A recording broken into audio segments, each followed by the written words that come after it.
আসসালামু আলাইকুম রহমতুল্লাহ। আমি ডাক্তার মোহাম্মদ আবিদ হোসেন।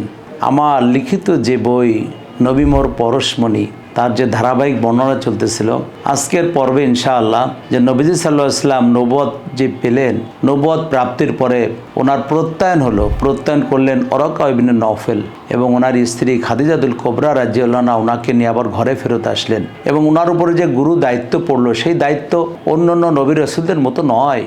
অন্যান্য নবী রাসূলুল্লাহ দুনিয়াতে এসেছিলেন, কেউ এসেছিলেন কোনো গোত্রকে সামনে নিয়ে, কেউ এসেছিলেন কোনো পরিবারকে সামনে নিয়ে, কেউ এসেছিলেন কোনো এলাকাকে নিয়ে, কেউ এসেছিলেন শুধু প্রচারের জন্য।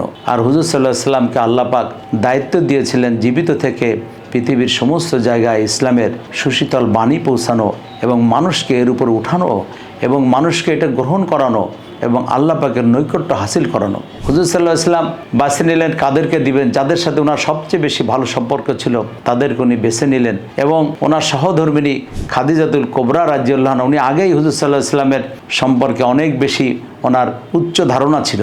প্রথম ইসলাম কবুল করলেন খাদিজাতুল কুবরা রাদিয়াল্লাহু আনহা। তারপরে ইসলাম কবুল করলেন ওনার স্নেহে লালিত পালিত হযরত আলী রাদিয়াল্লাহু আনহু। তারপরে গ্রহণ করলেন নবীজির আযাদকৃত গোলাম যায়েদ বিন হারেসা এবং ওনার প্রিয় বন্ধু আবু বকর সিদ্দিক রাদিয়াল্লাহু আনহু। এই কজন ইসলাম কবুল করলেন এবং আবু বকর সিদ্দিক রাদিয়াল্লাহু আনহু উনিও ইসলাম কবুল করার পরে উনিও দায়ী হয়ে গেলেন। সবাই দায়ী হয়ে যায়। ইসলাম কবুল করার সঙ্গে সঙ্গেই তার উপরে দায়িত্ব এসে যায় আরেকজনের কাছে ইসলাম পৌঁছানো। উনিও মেহনত করা শুরু করলেন। ওনার মেহনতে প্রথম দিকে যে সমস্ত লোকেরা ইসলাম কবুল করেছিলেন সাহাবা কেরাম রাদিয়াল্লাহু আনহু, ওনারা ছিলেন হযরত ওসমান রাদিয়াল্লাহু আনহু, হযরত জুবায়ের, হযরত আব্দুর রহমান ইবনে আউফ, ইরান বিজয়ী বীর হযরত সাদ ইবনে আবি ওয়াক্কাস এবং হযরত তালহা রাদিয়াল্লাহু আনহু।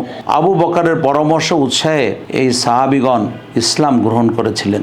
এসব সাহাবী এই ইসলাম গ্রহণ তাদের হয়েছিল অতি সংগোপনে এবং ইসলাম গ্রহণ গোপন থাকতো ওই সময়। এই প্রথম পর্যায়ের মুসলমানদের মধ্যে ছিলেন হযরত খাব্বাব রাদিয়াল্লাহু আনহু, হযরত আম্মার রাদিয়াল্লাহু আনহু, হযরত আব্দুর রহমান ইবনে আউফ রাদিয়াল্লাহু আনহু, হযরত সাদ ইবনে আবি ওয়াক্কাস রাদিয়াল্লাহু আনহু, হযরত তালহা রাদিয়াল্লাহু আনহু, হযরত আকরাম রাদিয়াল্লাহু আনহু, হযরত সাঈদ ইবনে জায়েদ রাদিয়াল্লাহু আনহু, হযরত ওসমান ইবনে মাজুন রাদিয়াল্লাহু আনহু, হযরত উবায়দা এবং হযরত সোয়াইব রাদিয়াল্লাহু আনহু এর নাম বিশেষভাবে উল্লেখযোগ্য। এই যে ইসলাম গ্রহণ এবং এই দাওয়াতের কাজ অতি সংগোপনে চলছিল এবং হুজুর সাল্লাল্লাহু আলাইহি ওয়াসাল্লাম যখন নামাজ পড়তেন, কোনো নামাজ উনি পাহাড়ের উপত্যকায় পাথরের পাশে যে উনি পড়তেন এবং চাষতের নামাজ কাবা শরীফের মধ্যে পড়তেন। ওই সময় এই নামাজটা চালু ছিল সবার মধ্যে।